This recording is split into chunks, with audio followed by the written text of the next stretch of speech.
Hi, welcome back folks to another video by VU3 Golf Whiskey November Radio.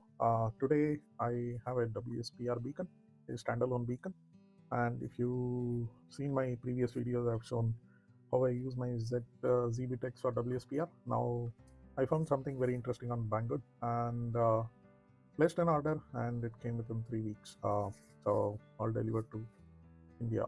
So let's see what we have in the box. It has a GPS module.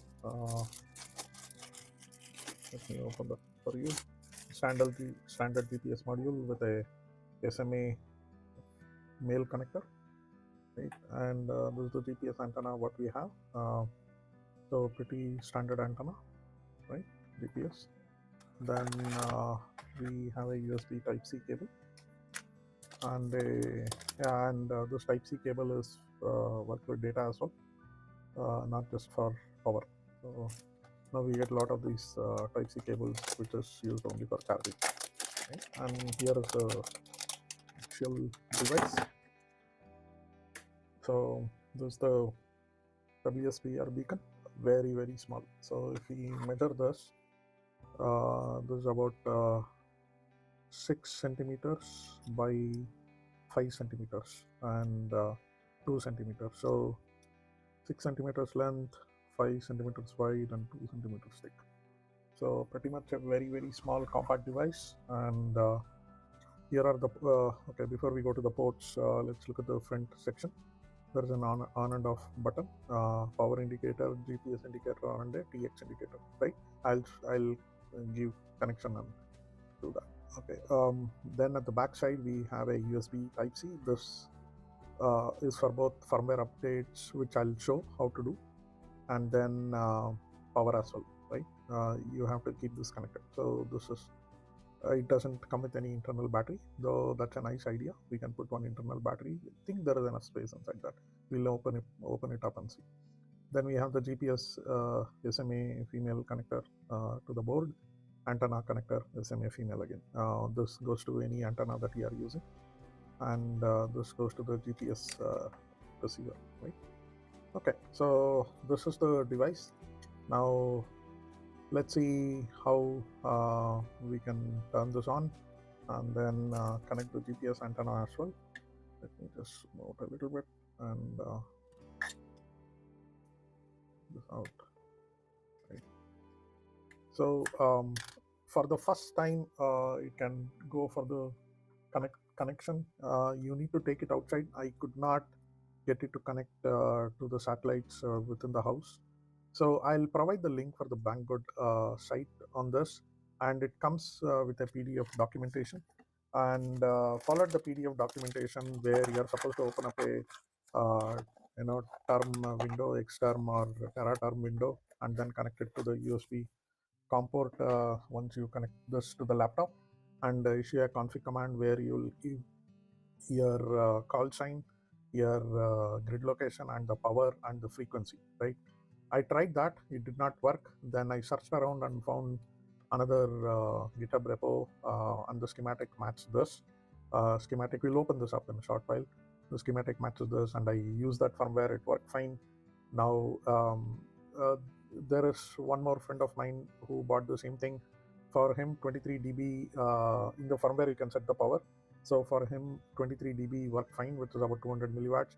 But for this device, I don't know what exactly is the problem. Not a problem per se, but I did not get the same reports that his device was getting at 23 dB, which is 200 milliwatts. I tried at 27 dB, which is about 450 or 500 milliwatts, same flaky. So I reduced it to 20 dB, 21 dB at 100 milliwatts, and I'm getting very good results. So I mean, it doesn't have a final from what I can see, but it's got a transformer, so I think the transformer is acting as the amplifier, which takes the SI5351, which is used in this with a this is an 80 mega 328p Arduino built in into this. That is what you will use to update the firmware. You push the firmware to that, right? So SI5351A, I've done that separately, produces about 10 milliwatts of power, and I think the transformer here takes the 10 milliwatts of power and acts like a preamp and pushes about anywhere between 100 to I've taken this max up to 320 milliwatts, but not I could not. This did not go beyond that. But when I reduced it to 100 milliwatts, I am getting good results. So this is about the device. Now let me just open it up. Let's connect power to that. I'm not using this right now. I have another USB cable here. So let me just switch it on. And you see it's got one power LED on. Let's wait for 2 minutes and it'll get the GPS signal, and then it'll start the TX. It will not know whether antenna is connected or not. It will just start TX every 2 minutes, even 2 minutes it will start the TX, and the TX takes about 110 seconds, but the interval is about every 2 minutes. So it's got 10 seconds of downtime between the two TX cycles. So okay, we'll take this. Maybe I need to move the antenna, GPS antenna a little bit. GPS antenna, the first time you are doing this, you'll have to, it's got a magnetic, weak magnet, but it's got a magnetic thing on the back side, so it will stick to things. First time you'll have to take this out of the house for it to get a lock, and second time onwards it will get a lock from within the house. See, it's got the GPS lock, and very soon it will go to the TX and it will start showing the red LED will light up on 2 minutes on the dot. Okay, let me switch it off for now. I'll open this and then we can see what's inside, and then I'll show you how to do the firmware update. Thank you. I'll be back. Okay, let's open this up now and we'll take a look at what's inside.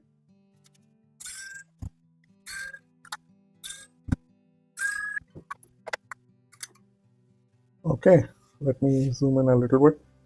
So as you can see, we have the 80 mega 328p here.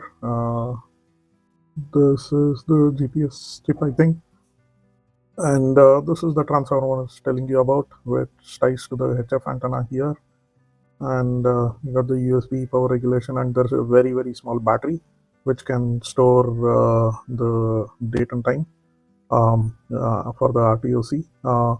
But this also helps in initialization. Like I said, the first time it needs to get a full view of the GPS satellites, and then it will store that, and next time onwards the signal lock will be passed. So very simple board, nothing much to it. You can open it up and see the other side as well. So let's do that. I'll just pull it. Very nice finish on the box, aluminum extruded. So this is the PCB. There's nothing on the back side.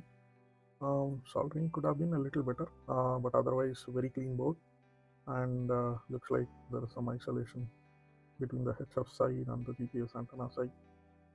Apparently there I've seen some drift in the WSPR signals. I don't think this has a PCXO. I did not see anything in the schematic. I'll be sharing the GitHub link of this as well. Anyway, so this is all there is to it on the board. Let me put this back, then we can start with the operations. Thank you. Okay, now that we have the box all put together and ready, let me get my laptop and we'll show you how to configure the firmware and then upload it. Then we'll see some operations and some WSPR locks that you can see for the last 12 hours or so that I'm running on 100 milliwatts on this. Coming back.